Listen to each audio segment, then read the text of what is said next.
ओम नमो भगवते वासुदेवाय।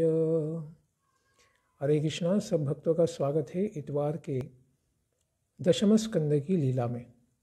भगवान श्री कृष्ण की लीलाओं को हम श्रवण कर रहे हैं। अध्याय 3। हमने देखा कि भगवान प्रकट होने के पश्चात वसुदेव जी को बड़ा आनंद हुआ, इसीलिए बड़े आनंदमग्न होकर उन्होंने श्री कृष्ण के अवतार का जन्मोत्सव मनाने के लिए ब्राह्मणों को 10,000 गायों को दान देने का संकल्प कर लिया। क्योंकि वे स्वयं बंदी गृह में थे, इसीलिए तुरंत उस प्रकार से उपहार नहीं दे पा रहे थे। इसीलिए उन्होंने संकल्प मात्र कर लिया, जिसे वो कुछ सालों के पश्चात पूर्ण भी करते हैं। आगे क्या हुआ अभी हम श्रवण करेंगे। अथैनमस्तौदवधार्य पुरुषं परम नतांगः कृतधीकृतांजलि स्वरोचिषा भारतसूतिकागृहं विरोचयन्तं गतभिः प्रभाववीत्। हे भारत, सुखदेव गोस्वामी परीक्षित महाराज को कहते हैं कि हे भारत, स्वरोचिषा सूतिका गृहम विरोचयन्तम एनम परम पुरुषम अवधार्य गतभी प्रभाववित कृतांजलि ही नतांगः कृतदीहि अस्तौत। अपनी दिव्य कांति से प्रसूति गृह को प्रकाशित करने वाले उस दिव्य बालक को ये परम पुरुष परब्रह्म ही है साक्षात, इस तरह से मन में निश्चित करके वसुदेव जी का भय समाप्त हो गया। क्योंकि उन्हें कंस का भय था, लेकिन भगवान प्रकट होने पर कि वे स्वयं परब्रह्म हैं, वो फिर उनके हृदय में प्रकट होने वाला भय समाप्त हो गया। क्यों? क्योंकि श्री भगवान के प्रभाव को वे स्वयं जानते थे। गतभी प्रभाववित, भगवान का प्रभाव ही है कि सारे संकटों को वे क्षण भर में नष्ट कर सकते हैं। इसीलिए इसके पश्चात उन्होंने क्या किया? कृतांजलि ही, दोनों हाथों को जोड़कर नतांगः, भगवान के सामने वे झुक गए। उनके चरणों में सिर झुकाकर वे स्तुति करने लगे। अस्तौत, अस्तौत, तो भगवान की स्तुति करना ये भक्तों का स्वाभाविक गुण है। इसीलिए वसुदेव जी कहते हैं, वसुदेव उवाच विदितोऽसि भवान् साक्षात् पुरुषः प्रकृतेः परा केवलानुभवानंद स्वरूपः सर्वबुद्धिदृक्। भवान प्रकृतेः परः पुरुष। आप कैसे पुरुष हैं? तो कहते हैं आप प्रकृति से परे, अतीत, सर्वातीत ऐसे आप साक्षात परम पुरुष भगवान हैं। केवलानुभवानंद स्वरूपः, और आप केवल अनुभव, किसके अनुभव हैं? केवल आनंद स्वरूप के अनुभव हैं। तथा सर्वबुद्धि दृक्, सबों की बुद्धियों के आप साक्षी हैं। यानी सब लोग जो क्या कर रहे हैं संसार में, कौन क्या विचार कर रहा है, ये भी भगवान सब कुछ जानते हैं। विदित असि, और यह मैं जानता हूँ कि आप सब कुछ जानते हैं। वसुदेव जी ने पहले तो भगवान को अपने पुत्र के रूप में ही देख रहे थे, उस बुद्धि का अभी परित्याग करते हैं और कहते हैं कि मैं तो जानता हूँ आप साक्षात परब्रह्म ही हैं। यदि आप कहें कि मैं कैसे ज्ञात होता हूँ, तो वसुदेव जी ने कहा कि आप प्रकृति से परे परम पुरुष हैं। आप इस प्रकृति के कोई साधारण बालक नहीं हैं, आप साक्षात भगवान हैं जो प्रकृति से यानी तीनों गुणों से अतीत हैं।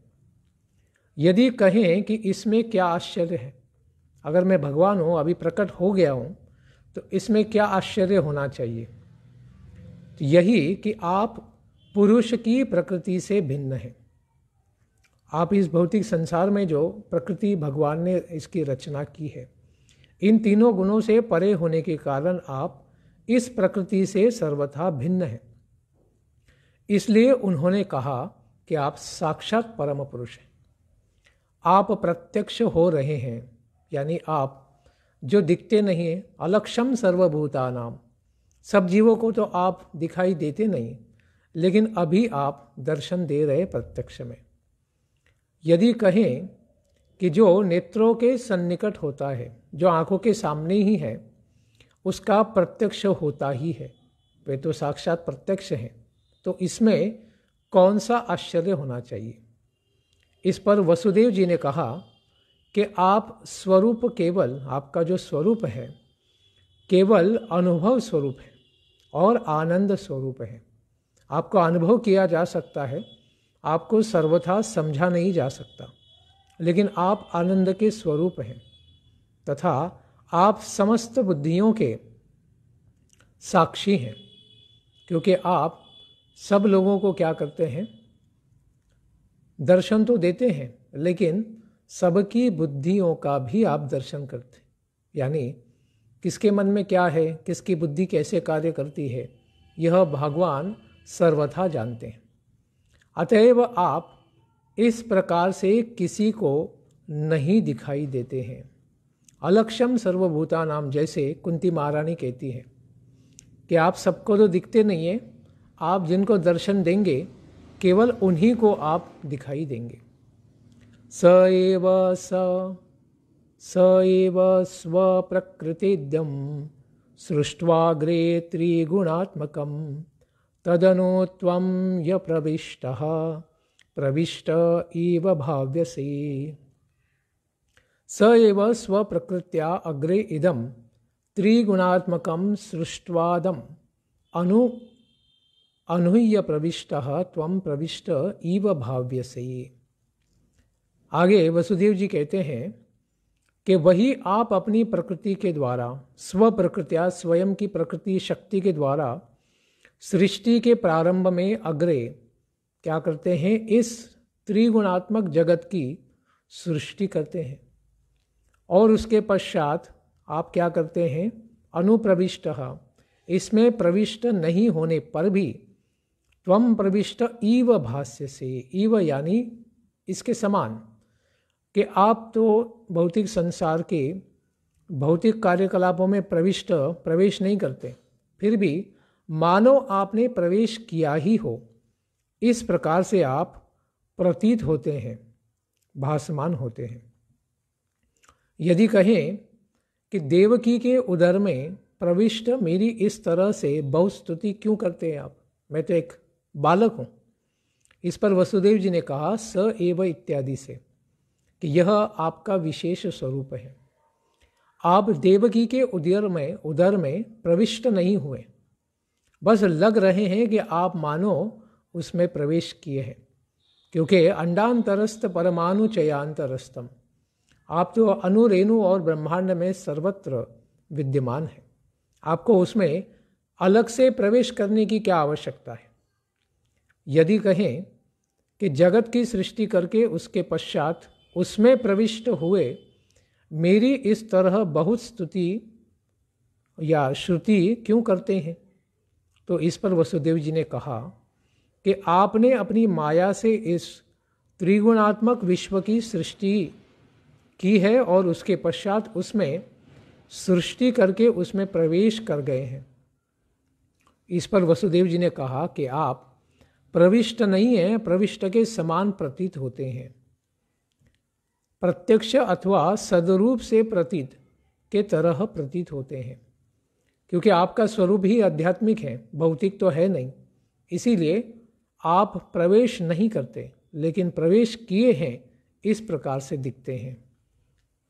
आगे कहते हैं यथे में विकृता भावास तथा ते विकृतैः सह नाना वीर्या पृथक् भूता विराजं जनयन्ति सन्निपत्य समुत्पाद्य दृश्यन्ते नु गता इव प्रागेव विद्यमानत्वान् न तेषामिह संभवः। यथा इमे अविकृता भावा, जिस तरह से आपके द्वारा इस संसार में महद आदि सब कारण तत्व यानी एलिमेंट्स को आप क्या करते हैं, पृथक पृथक रहते हैं। नाना वीर्या पृथक भूता, अलग अलग दिखते हैं 24 प्रकार के जो द्रव्य हैं जिसके द्वारा सृष्टि की रचना होती है। तथा विकृत ही विराजम जनयंती ही, तो जब तक ये पृथक रहते हैं तब तक उनकी शक्ति भी पृथक पृथक रहती है, क्योंकि जब तक वस्तुएं साथ में नहीं आएंगी तब तक उनका साथ में आने पर, संयोग होने पर जो उनके गुण बदल जाते हैं उनका दर्शन नहीं होता है।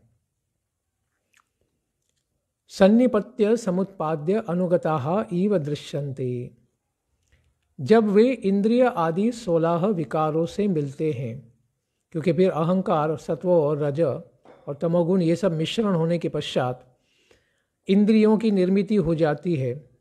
उसी के साथ 16 इस प्रकार के चीज़ों को पृथक पृथक प्रकट किया जाता है, तो ब्रह्मांड की रचना आप करते हैं। और फिर प्रागेव विद्यमानत्वाम तेषामिह संभवः नः, और इसको उत्पन्न करके मन में प्रविष्ट के समान प्रतीत होते हैं। किंतु वास्तविकता तो यही है कि वे किसी भी पदार्थ में प्रवेश नहीं करते, क्योंकि उनसे बनी हुई जो भी वस्तुएं हैं वो सारी भौतिक हैं, उनमें वे पहले से ही विद्यमान हैं। क्योंकि परमात्मा रूप में तो भगवान हर एक वस्तु के अंदर तो पहले से ही विद्यमान है।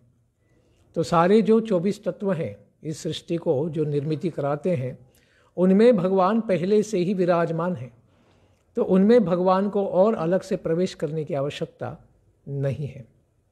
इसीलिए महद आदि के कारण पदार्थ जो भी पृथक हैं, अनेक प्रकार की शक्ति से संपन्न होकर भी किसी विशिष्ट पदार्थ की रचना नहीं कर पाते। जब तक भगवान नहीं चाहते तब तक ये पृथक पृथक द्रव्य भी साथ में नहीं आ सकते। जब वे इंद्रिय आदि 16 विकारों से मिल जाती है तो वे ब्रह्मांड की रचना करते हैं। इसी तरह से जगत की सृष्टि करके उनमें प्रविष्ट के समान वे प्रतीत होते हैं, किंतु वे उनमें प्रवेश नहीं करते हैं, क्योंकि वे पहले से ही उनमें विद्यमान हैं। आगे कहते हैं कि आप अनेक एलिमेंट्स यानी तत्वों को प्रकट करते हैं, तो बुद्धि को भी प्रकट करते हैं। तो क्या इस बुद्धि के द्वारा आपको जाना जा सकता है? एवं भवान बुद्ध्यानुमेय लक्षणैर् ग्राह्यैर्गुणैः सन्नपि तद्गुणाग्रह अनावृतत्वाद् बहिरन्तरं हि न ते सर्वस्य सर्वात्मन आत्मवस्तुनः। एवं बुद्ध्यनुमेय लक्षणैः, इस तरह बुद्धि के द्वारा केवल गुणों के लक्षणों का ही अनुमान किया जाता है। ग्राह्यैः गुणैः, केवल अनुमान बुद्धि लगा सकती है, तथा उसी के साथ इंद्रियों के द्वारा केवल गुणमय विषयों का ही ज्ञान होता है, क्योंकि सारी इंद्रियां हमारी गुणों के द्वारा बनी है। जैसे मन सत्वगुण और अहंकार से बना है, बुद्धि अहंकार और रजोगुण से बना है। इस प्रकार से जो गुणों से बने हुए इंद्रिय हैं, केवल गुणों के द्वारा बने हुए चीज़ों को ही समझ सकते। ग्राह्यैः गुणैः सह सन्नपि भगवान तद्गुणाग्रहः, यद्यपि आप उन सबों में रहते हैं, सब गुणों से बने हुए वस्तुओं में भी तो भगवान अदृश्य हैं, फिर भी उन गुणों के ग्रहण से आपका ग्रहण नहीं हो पाता। तो कोई कहेंगे और गुणों से बने हुए वस्तु में भगवान तो पहले से विद्यमान है, तो फिर क्या गुणों से बने हुए मन और बुद्धि के द्वारा भगवान समझे जा सकते हैं? तो कहते हैं कि नहीं। क्यों? क्योंकि आप उस प्रकार से परिवर्तित इन पदार्थों को प्रकट करते हैं जिनसे आपका जो स्वरूप है अंतर्यामी परमात्मा स्वरूप, उस स्वरूप का इन तत्वों में दर्शन नहीं होता है। अनावृतत्वात् सर्वात्मनः सर्वस्य आत्मवस्तुनः ते बहिरअंतरम न। इसका कारण क्या है कि आप तो सब कुछ हैं, सब कुछ आपसे ही प्रकट है। सबके अंतर्यामी और परमात्मा परमार्थ सत्य भी आप हैं, आत्मस्वरूप हैं। गुणों का आवरण आपको ढक नहीं पाता है, क्योंकि गुण जो हैं आपको कभी भी आवृत्त नहीं कर पाते हैं, इसलिए कहते हैं अनावृतत्वात्। इसीलिए आप में बाहर भीतर कुछ नहीं है, आप एक ही हैं। लेकिन इस संसार में जैसे जीवों के हृदय में आप हैं, तो बाहर अंतर अलग अलग है। अतएव आप किसी में प्रवेश नहीं करते, आप हर चीज़ में विद्यमान हैं। लेकिन आत्मबुद्धि जिनको नहीं है, जो परमात्मा का दर्शन करने के लिए अभी पात्र नहीं है, वे लोग सर्वथा सर्वत्र आपका दर्शन नहीं कर सकते। फलतः प्रवेश नहीं करने पर भी आप प्रवेश किए हुए के समान ही प्रतीत होते हैं। इस प्रकार से यहाँ पर उदाहरण देते हैं कि यदि आप पूछें कि मैं अपने स्वरूप से ही कारण रूप से कार्यों में विद्यमान रहता हूँ, क्योंकि जो कार्य होता है उसमें कारण भी तो होता है। जैसे दूध से दही बन जाता है, तो बिना दूध के दही नहीं बन सकता है। इस प्रकार से दूध का ही परिवर्तित रूप है दही। इस प्रकार से कारण कार्यों में विद्यमान रहता हूँ, तो फिर इंद्रियों के द्वारा उन कार्यों का ग्रहण होने पर मेरा ग्रहण क्यों नहीं होता है। भगवान कहते हैं कि अगर मुझसे ही सारे इंद्रिय द्रव्य आए हैं, तो मैं कारण रूप में उनके अंदर हूँ, तो फिर मैं उसमें क्यों दर्शन नहीं दे रहा हूँ। ऐसा क्यों कहते हो कि मेरा दर्शन नहीं हो रहा है।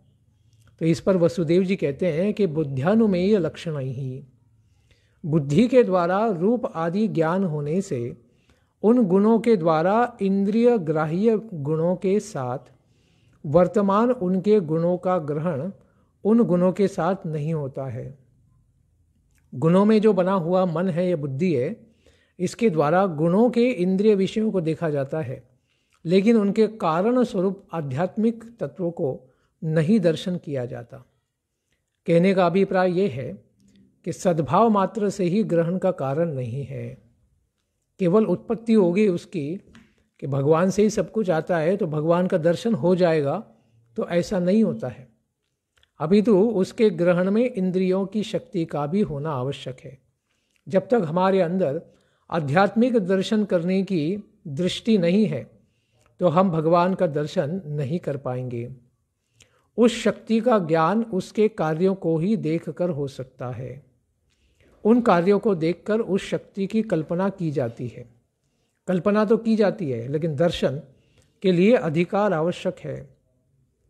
इसीलिए जिस तरह चक्षु यानी आँख आदि इंद्रिय की शक्ति रूप के ही ग्रहण में है, क्योंकि आँखों के द्वारा रूप का ग्रहण होता है, उसके द्वारा शब्द आदि का ग्रहण नहीं होता है। वो तो दूसरा भौतिक पदार्थ है, भौतिक विषय है। तो शब्द को कान के द्वारा श्रवण किया जा सकता है, लेकिन आँखों के द्वारा शब्द सुनाई नहीं देता। तो एक इंद्रिय के द्वारा दूसरा भौतिक विषय भी ग्रहण नहीं किया जा सकता है। तो आध्यात्मिक जिसके द्वारा यह सब विषय प्रकट हैं, उसको कैसे ग्रहण किया जा सकता है? नहीं किया जा सकता। तो यहाँ पर इंद्रियों की अपूर्णता हमें समझ में आती है। उसी तरह विषयों का ग्रहण होने पर भी उसमें विद्यमान आपका ग्रहण नहीं हो पाता है। भले ही सब कुछ आपसे ही प्रकट है, लेकिन कारण स्वरूप होने पर भी आपका दर्शन नहीं हो पाता है। ग्रहण का विषय नहीं होने के कारण परमात्मा के ग्रहणार्णत्व को कहा जा चुका है, उनका ग्रहण नहीं होता है। परमात्मा सभी बुद्धियों के साक्षी हैं। इस कथन से इस अर्थ का प्रतिपादन किया गया है कि पहले से ही विद्यमान रहने के कारण आप सबों में अनुप्रविष्ट नहीं है। किंतु जैसे सीमित पक्षी अपने घोंसले में प्रवेश करता है, एक छोटा पक्षी अपने छोटे घोंसले में प्रवेश कर सकता है, लेकिन आप तो अपरिच्छिन्न हैं। जैसे संसार में बहुत सारी चीज़ें हैं जिनके टुकड़े किए जा सकते, लेकिन भगवान के कभी टुकड़े नहीं होते। इसीलिए अपरिचिन्न आपका परिचिन्न कार्यों में कैसे प्रवेश हो सकता है, क्योंकि भौतिक संसार में सब चीज़ों के टुकड़े हो सकते हैं, ज़मीन के टुकड़े होते हैं, कागज़ के टुकड़े होते हैं। तो ये सब अलग अलग प्रवेश करने की आवश्यकता भगवान को क्यों नहीं है? क्योंकि भगवान हर चीज़ में पहले से ही विद्यमान है। अतएव आप में बाहर भीतर नामक कोई भी भेद नहीं है।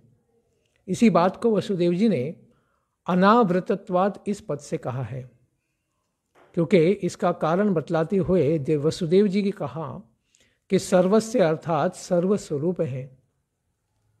आप भगवान सर्वस्वरूप है क्योंकि सब कुछ आपसे ही आता है।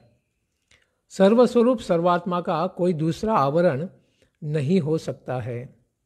आवरक यानी उनको आच्छादित करने वाला दूसरा क्या हो सकता है? कुछ नहीं हो सकता है, क्योंकि भगवान ने सब कुछ क्या है अपनी शक्ति के द्वारा आवरण करके रखा है। उसको और कुछ आवरण नहीं डाला जा सकता। एक के द्वारा दूसरों की आत्मा आवृत्त नहीं होती। आत्म वस्तुनः पद से आत्मनः और वस्तुना दो हेतुओं को बतलाया है। परमार्थ वस्तु का कोई भी आवरक नहीं होता, क्योंकि भगवान को कोई भी आच्छादित करने की शक्ति नहीं है। भगवान सबको आवरण में डाल सकते हैं, लेकिन भगवान को कोई भी माया में नहीं डाल सकता। अतएव आपका अंतर्यामी रूप से भी प्रवेश मुख्य नहीं है। फिर गर्भ में प्रवेश कैसे मुख्य हो सकता है? क्योंकि वह तो केवल आपकी लीला है कि आप अंडांतरस्थ परमाणु चयांतरस्थम सब अणु रेणु में प्रवेश करने की आपकी केवल लीला मात्र ही है। अतएव आप केवल अनुभव आनंद स्वरूप ही हैं। आपका केवल आनंद अनुभव किया जा सकता है और उसके द्वारा आपको समझा जा सकता है। इसी रूप से आप मुझको ज्ञात हैं, मैं आपको जानता हूँ। और आगे कहते हैं, य आत्मनो दृश्य गुणेषु सन्निति व्यवस्यते स्वव्यतिरेकतो बुधः विनानुवादं न च तन्मनीषितं सम्यग् यतस्त्यक्तमुपाददत् पुमान्। यह आत्मनः दृश्येषु गुणेषु स्वव्यतिरेकतः सन्निति।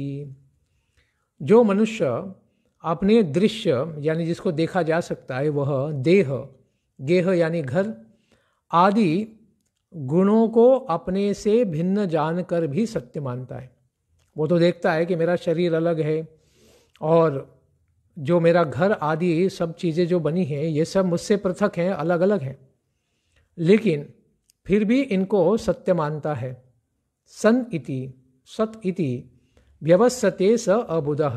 तो उस व्यक्ति को क्या मानना चाहिए? उस व्यक्ति को वसुदेव जी कहते हैं कि अज्ञानी मानना चाहिए, यानी उसे कुछ भी ज्ञान नहीं है। यतः मनीषितः च तत् विनानुवादम न सम्यक यतः त्यक्तम उपादतत् पुमान। क्योंकि विचार करने पर ये देह गेह आदि पदार्थ अविद्या के विलास मात्र से ही तो प्रतीत होते हैं, क्योंकि ये सब माया से बने हुए हैं। यानी स्वयं का शरीर भी देह गेह और दारा पत्नी पुत्र ये सब जो पदार्थ हैं ये सब अविद्या शक्ति से ही, माया शक्ति से बने हुए हैं। तो इनसे आत्मा का कोई भी संबंध नहीं है। इसीलिए कहते हैं कि विचार के द्वारा जिस वस्तु का अस्तित्व सिद्ध नहीं होता है वह बाधित होता है। उसी को सत्य मानने वाला बुद्धिमान कैसे हो सकता है? तो ये जो भौतिक तत्व हैं ये सब, इसमें परमात्मा होने पर भी इसमें जीवन शक्ति नहीं है, लेकिन शरीर के अंदर जो जीवन शक्ति है जिसके द्वारा यह शरीर चलायमान है, जो क्षेत्रज्ञ है, उसको क्षेत्रज्ञ न समझकर इन तत्वों को ही जीवन मान लिया जाए तो फिर क्या होगा? यह बुद्धिमान व्यक्ति का लक्षण नहीं है। इसीलिए कहते हैं कि जो ऊपर 4 हेतु बताए गए हैं उनके द्वारा प्रपंच के मिथ्यात्व की सिद्धि प्राप्त हो जाती है। कि ये जो प्रपंच है ये मिथ्या यानी क्या? ये हमारा स्वरूप नहीं है, यह भगवान का भी स्वरूप नहीं है। किंतु यह इसलिए संभव नहीं है कि प्रपंच सत्य रूप से प्रतीत होता है। सामने जो माया जगत है वो तो सत्य ही दिखाई दे रहा है और सत्य की तरह ही हम उसको मानते हैं, लेकिन वो सत्य कैसा है, वो अस्तित्व में है, लेकिन हमारा या भगवान का वह स्वरूप नहीं है। इसीलिए जो मनुष्य आत्मा के दृश्य गुण देह गेह इत्यादि को आत्मा से भिन्न मानकर जानकर भी उसको सत्य मानता है तो उसे अज्ञानी मानना चाहिए, क्योंकि देखा जाता है कि देह गेह इत्यादि सब क्या है, आत्मा से भिन्न है, पृथक है, अलग अलग है। जो फिर आत्मा से भिन्न है वह क्या है, वो शाश्वत नहीं है। इसीलिए यहाँ पर कहा गया है कि ऐसे अनात्म वस्तुओं में व्यक्ति ने आत्मा का दोष नहीं करना चाहिए। तो ऐसा दोष अगर कोई करता है तो उसे अज्ञानी मानना चाहिए। आगे कहते हैं, त्वत्वोस्य जन्म स्थिति संयमान विभो वदन्त्य निहाद गुणाद विक्रियात् त्वईश्वरे ब्रह्मणि नो विरुध्यते त्वदाश्रयत्वाद उपचर्यते गुणैः। हे विभो, हे प्रभो, हे स्वामी, अनिहाद अगुणाद अविक्रियात् त्वत्तः अस्य जन्मस्थिति ही संयमान वदन्ति। समस्त जो इस संसार में क्रियाएं और गुण हैं तथा उनसे विकार यानी उनके परिवर्तन से रहित आप हैं। अगुणार्थ, क्योंकि आप गुणों से परे हैं, गुणों का संग आप कभी नहीं करते। अविक्रियात, और आप किसी भी विकार से रहित हैं। इस प्रकार से आपकी बारे में जो कहा गया है कि आपसे ही जन्म स्थिति, इस संसार की सृष्टि होती है, स्थिति होती है और संहार भी तो आपसे ही होता है। संयमान वदंती, इस प्रकार से वदंती कौन कहता है, तो शास्त्रों में बताया गया है। ईश्वरे ब्रह्मणि त्वयि नो विरुध्यते त्वदाश्रयात् त्वदाश्रयत्वाद उपचर्यते। आप अपने परम ऐश्वर्य संपन्न परम ब्रह्म परमात्मा है। ईश्वरे ब्रह्मणि, परम ईश्वर हैं आप, ब्रह्म के भी कारण हैं।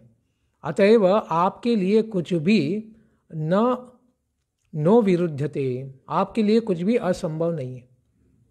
आपके लिए सब कुछ संभव है, क्योंकि तीनों गुणों के आश्रय आप ही हैं। सारे गुण भी आप में ही आश्रय लेते हैं, इसीलिए उन गुणों के कार्यों का आप में ही आरोप होता है। सब गुणों के आश्रय आप हैं, तो ब्रह्मा विष्णु महेश जो भी यहाँ पर इस संसार में लीला कर रहे हैं, तो ये सब लीलाएं इसका कर्ता कौन है, तो कहते हैं कि आप ही है। ऐसा ही सबको लगेगा ना। यद्यपि एक कर्तृत्व तो गुण है, किंतु आप में कर्तृत्व का उपचार होता है। आप क्या करते हैं, प्रकृति के द्वारा सारे कार्य संपन्न कर लेते हैं। उदाहरणार्थ, जैसे सिपाहियों के द्वारा विजय प्राप्त किए जाने पर वह विजय राजा का है ऐसा माना जाता है, वैसे ही है। कुछ कुछ छोटे छोटे युद्धों में तो राजा स्वयं जाएंगे भी नहीं, केवल अपने प्रजा को यानी सैनिकों को भेजकर वो विजय प्राप्त कर लेते हैं।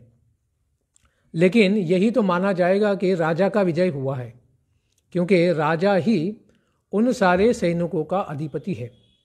और अगर उन सैनिकों का पराभव अगर हो जाता है तो फिर राजा का ही पराभव हो गया, इस प्रकार से माना जाता है। इसीलिए आप अपने विभूतियों के द्वारा ही सारा कार्य संपन्न कर लेते हैं, लेकिन वो तो फिर आपने ही किया ऐसा ही कहा जाएगा।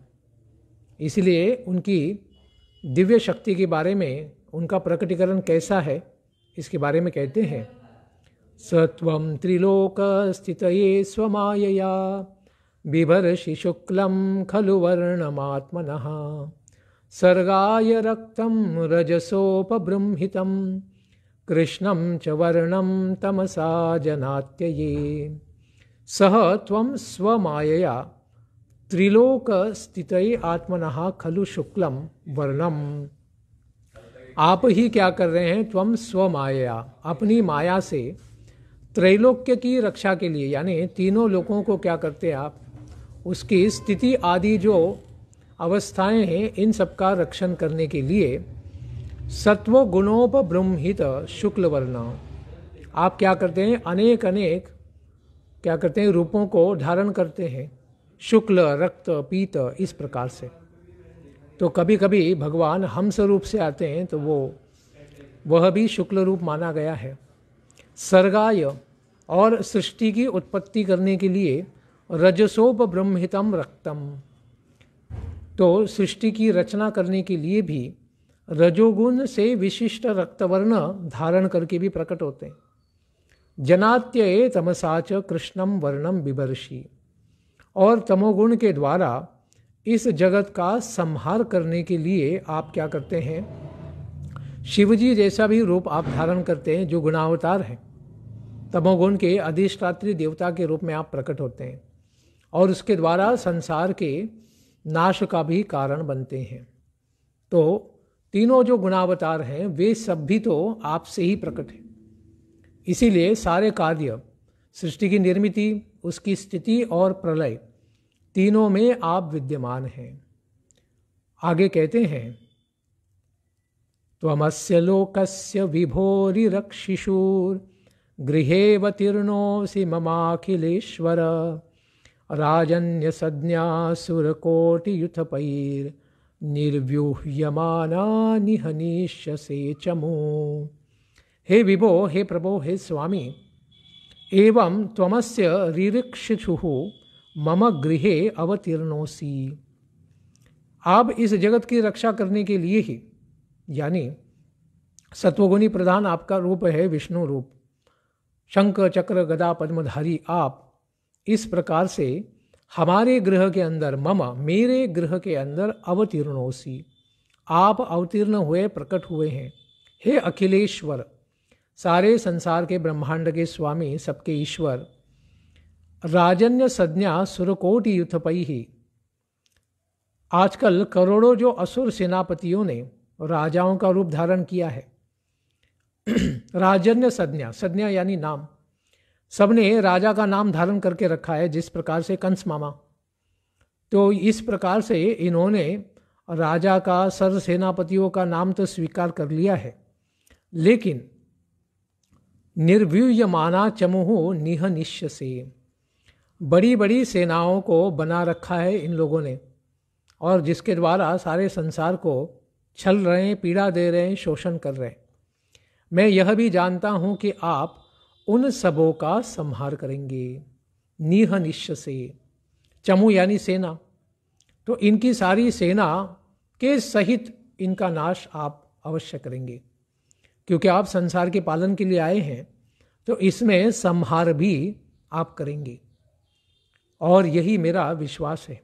इसलिए ऊपर कहा गया है कि वसुदेव जी भगवान के प्रकट होने के कारण अभी संपूर्ण रूपेण भय से मुक्त हो चुके हैं।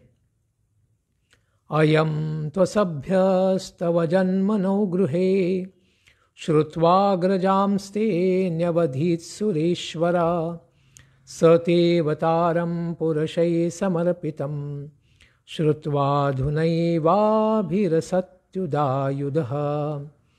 हे सुरेश्वर, सारे देवताओं के स्वामी ईश्वर, क्योंकि भगवान तो सारे आदित्यों में भी सबसे छोटे होने पर भी श्रेष्ठ हैं, सबसे छोटे वामन देव के रूप में प्रकट होते हैं, फिर भी इंद्र से भी महान है।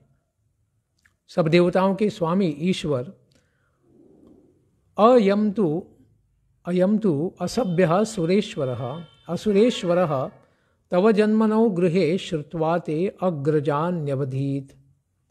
यह असुरेश्वर कंस महादुष्ट है। आप सब देवताओं के स्वामी हैं और आप अभी सब देवताओं का द्वेष करने वाले इस कंस के कारागृह में हमारे द्वारा आप प्रकट हुए हैं। लेकिन यह कंस बड़ा दुष्ट है। इसने जब सुना कि आपका जन्म हम लोगों के गृह में होने वाला है, तब जन्मनो मम गृहे श्रुत्वा यानी श्रवण करके, तो उसने जैसे ही सुना कि आप हमारे यहाँ प्रकट होंगे, तो इसने आपके सभी बड़े भाइयों को मार डाला। ते अग्रजान, अग्रजान यानी आपसे पहले जन्म लेने वाले जो भी सारे पुत्र थे मेरे, तुम्हारे बड़े भाई थे, उन सब 6 भाइयों को इसने मार डाला है। स पुरुषै समर्पित ते अवतारम श्रुत्वा उदायुधः अधुना एव अभिसरति। जब यह अपने भृत्यों के माध्यम से जानेगा कि आपका अवतार हो गया है, क्योंकि यह अपने सेवकों के द्वारा कुछ समय के बाद जान लेगा कि आप तो प्रकट हो चुके हैं, तो यह तुरंत आयुध धारण करके आपका वध करने के लिए यहाँ पर प्रकट हो जाएगा। यह क्या करेगा? तुरंत, अधुना यानी अभी के समय में, वर्तमान में तुरंत आपको मारने का प्रयास करने के लिए अवश्य यहाँ प्रकट होगा। इसके ऊपर सुखदेव गोस्वामी कहते हैं कि वसुदेव जी ने अपने हृदय के अंदर जो दुख था, चिंता थी, उसको प्रकट किया। इसके पश्चात क्या हुआ? श्री शुक उवाच अथैनमात्माजं वीक्ष महापुरुषलक्षणं देवकी तम उपाधावत्, देवकी तम उपाधावत् कंसाद्भीता शुचिस्मिता। अथ एनम महापुरुष लक्षणम, इस प्रकार से अत्यंत महापुरुष के समस्त सर्व लक्षणों से युक्त आत्मजम वीक्ष, अपना बालक जो प्रकट हो चुका है उसको देखकर कंसाद भीता, कंस से भयभीत होने के कारण शुचिस्मिता, बड़ी शांत स्वभाव वाली वह देवकी तम उपाधावत, वह देवकी ने भी जब बालक की स्तुति जो उनके पति के द्वारा सुदेव जी के द्वारा करते हुए उसने श्रवण किया और बालक का भी दर्शन किया कि बालक जन्म लेते ही ये चतुर्भुजधारी है, शंख चक्र गदा पद्मधारी है, इस प्रकार से सारे महापुरुष के लक्षणों के साथ हैं, तो उनको देखकर वह भी सहसा उनका उत्साह हुआ कि मैं भी प्रार्थना करूं। तो देव की भी प्रार्थना करती है। देवक्युवाच रूपम यत्तत्प्राहुरव्यक्तमाद्यम ब्रह्म ज्योतिर्निर्गुणम निर्विकारम सत्तामात्रम निर्विशेषम निरीहम सत्वं साक्षात् विष्णुरध्यात्मदीप यत् अव्यक्तम आद्यम ब्रह्म। हे प्रभु, आप तो संसार में जो सबको दिखते नहीं हैं, अव्यक्त स्वरूप जो हैं, आद्य ब्रह्म, आप परब्रह्म हैं, आप सब ब्रह्म के भी और सबके कारण हैं। ज्योति ही निर्गुणम निर्विकारम सत्ता मात्रम, आप तो वह ज्योति है जो सारे संसार को प्रकाशित करती है, यानी ब्रह्म स्वरूप है। निर्गुणम, आप निर्विकार हैं, गुणों से आप कभी भी लिप्त नहीं होते हैं, गुणातीत हैं। सत्ता मात्रम, और आप हैं और आप हमेशा होते हैं, आपकी सत्ता सर्वत्र है। लेकिन आप निर्विशेषम, सभी विशेषणों से रहित है, क्योंकि एक विशेषण लगा दिया तो दूसरा विशेषण उसके बीच में आ जाता है। तो क्या दोनों विशेषण भगवान को लागू होते हैं? तो हाँ, दोनों लागू होते हैं। जैसे भगवान सबसे छोटे भी हैं और भगवान सबसे बड़े भी हैं, तो क्या एक विशेषण लगाने से दूसरा विशेषण उसका पराभव हो जाता है, क्या निरस्त हो जाता है वो? तो कहते हैं कि एक तरीके से दोनों विशेषण आपको लागू हैं, लेकिन फिर भी आप दोनों विशेषणों से भी परे हैं। आपको कोई भी विशेषण क्या कर सकता है? बांध नहीं सकता है। निरीहम, अनिर्वचनीय है, क्योंकि आपको शब्दों में आपके रूपों को या आपकी लीलाओं को बांधना भी तो बड़ा कठिन है, इसीलिए अनिर्वचनीय है। वेदा आहुहु, फिर भी वेदों ने आपको प्रकट किया है और आप वेदों को भी प्रकट कराते हैं और वेदों के द्वारा अपनी लीलाओं को भी प्रकट कराते हैं। त्वम सह, ऐसे आप अध्यात्म दीपः साक्षात विष्णु, आप क्या हैं? आध्यात्मिक प्रकाशक हैं सारे संसार के, सारे संसार के आप आध्यात्मिक दीपक हैं और आप साक्षात विष्णु हैं, क्योंकि आप सब चराचर में निवास करने वाले ऐसे परमात्मा स्वरूप हैं। तो रूपम इत्यादि इन चारों श्लोकों से देवकी माता ने कहा कि आपके विषय में कोई भय की शंका है ही नहीं। आपके लिए कोई भय न करे और आपके कारण किसी को भय न हो। इस बात को उन्होंने कुछ निवेदित करने के लिए कहा है कि आपका जो रूप वेदों ने बतलाया है वही आपका रूप है। वह वस्तु क्या है, कैसा है आपका रूप? जिसे वेदों ने कहा है उसे ही मैं कहती हूँ कि आप क्या हैं, अव्यक्त हैं। अव्यक्त होने के कारण आदि आपका कारण होना, क्योंकि आप संसार में सबके कारण होने पर भी दिखाई नहीं देते, दर्शन नहीं होता है आपका, लेकिन आप सबके कारण हैं, क्योंकि आप परमाणु हैं क्या? नहीं, आप परमाणु के भी कारण हैं।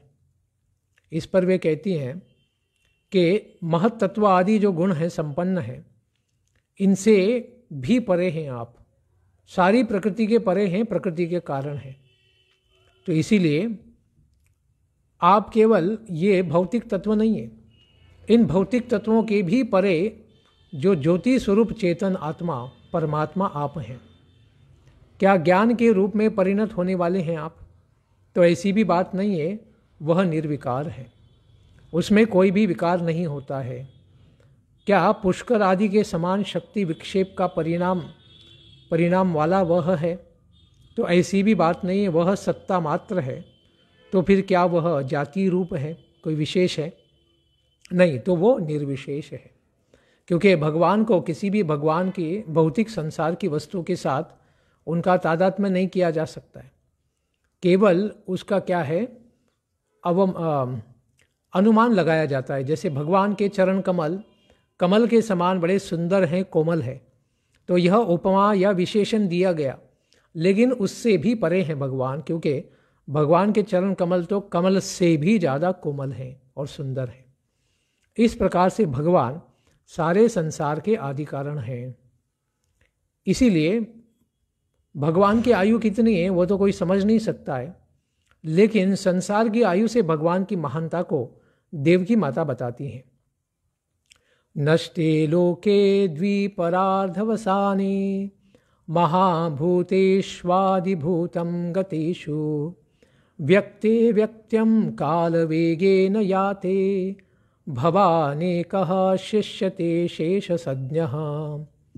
द्विपरार्धावसाने लोके नष्टे कालवेगेन महाभूतेषु आदिभूतं गतेषु व्यक्ते अव्यक्तं याते विशेष अशेष सज्ञः एकः भवान शिष्यते। द्विपरार्ध यानी ब्रह्मा जी का जो जीवन है, जो 100 वर्ष का है, तो इसे 2 परार्ध का माना जाता है। एक परार्ध यानी उनका जीवन का 50 वर्ष, तो ऐसे 2 परार्ध यानी 100 वर्ष की उनकी आयु है।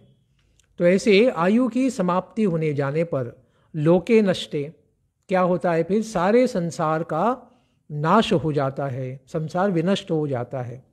किससे?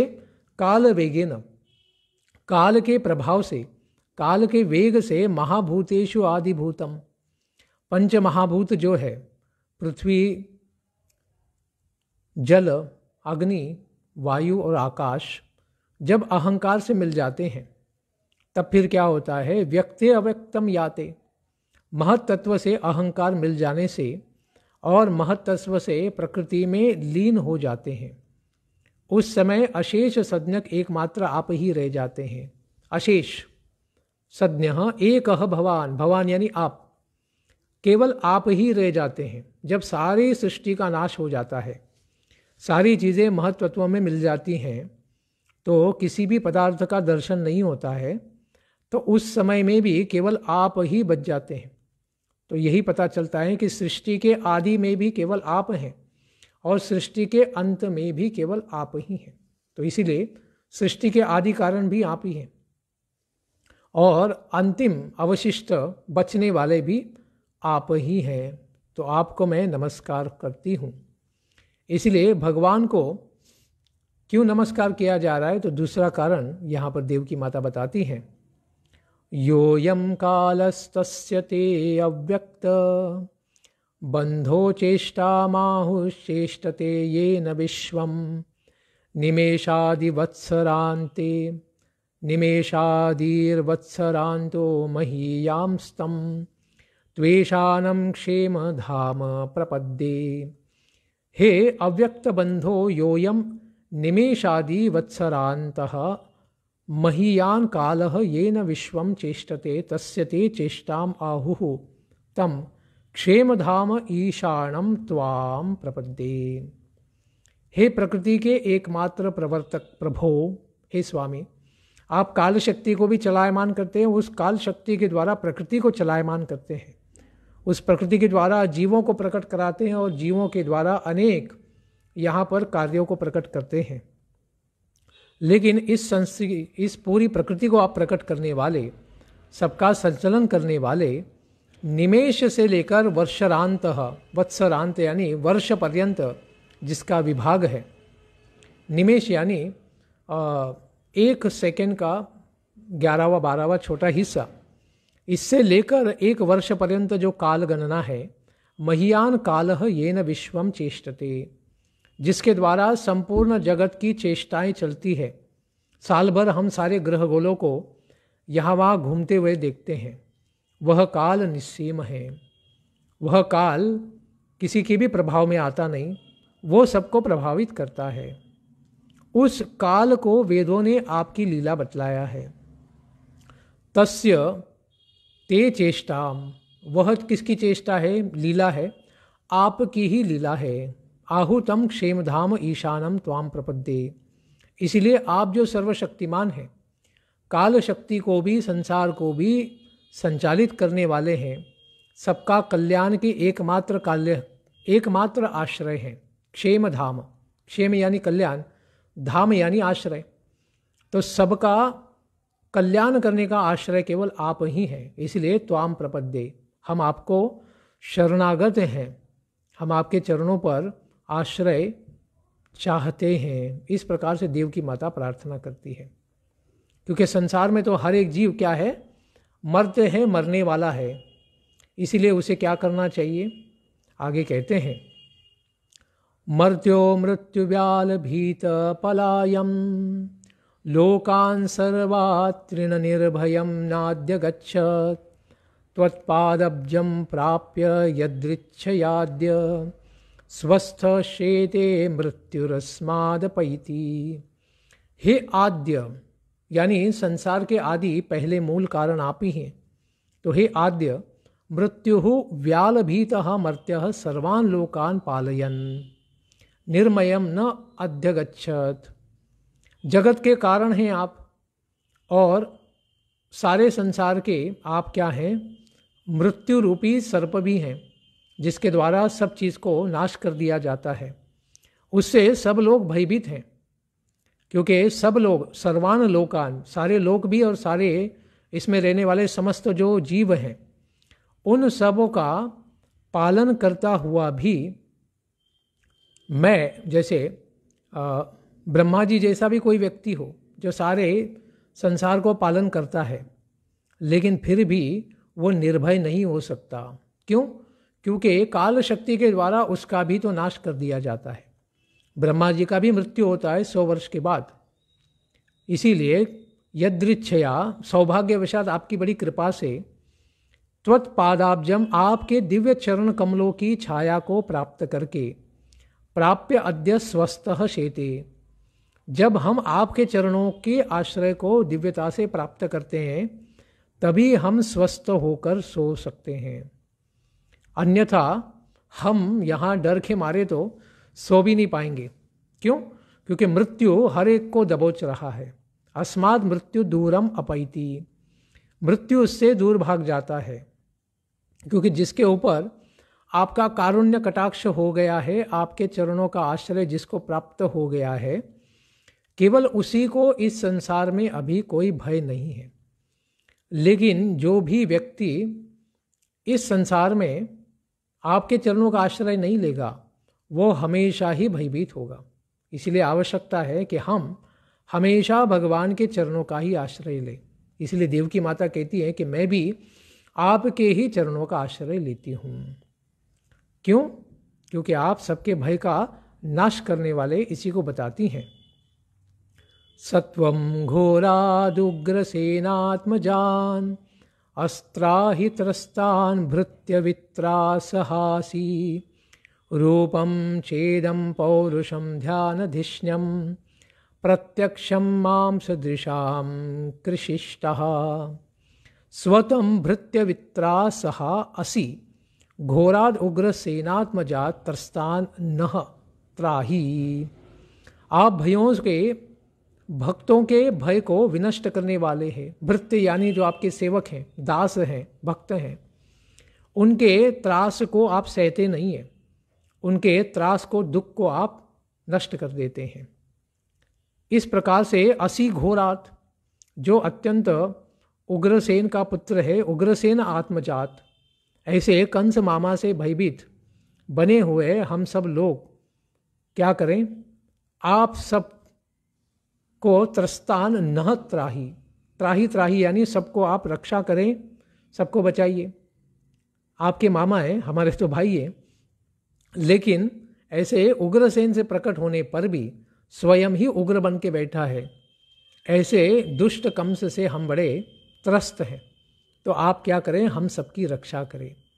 ध्यान दिष्णम च इदम पौरुषम रूपम, आपने जो अभी पुरुष का रूप यहाँ प्रकट किया है, यानी दिव्य चतुर्भुज रूप है, 4 भगवान की भुजाएं हैं, यह सबके ध्यान का विषय है।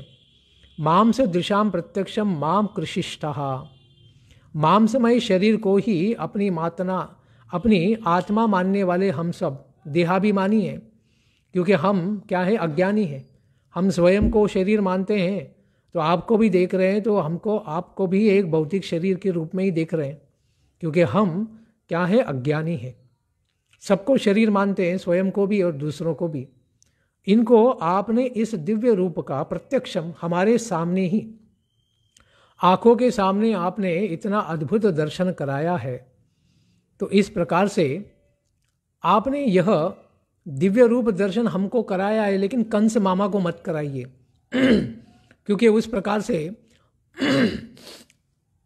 वह देखेगा कि ये साक्षात विष्णु मेरे सामने प्रकट है, यह मेरा दुश्मन है, शत्रु है, तो वह तुरंत, वो स्वयं को भी देह मानता है, आपको भी भौतिक मानेगा और आपके ऊपर आक्रमण करेगा, और जिसके कारण हमें बड़ा दुख पहुंचेगा।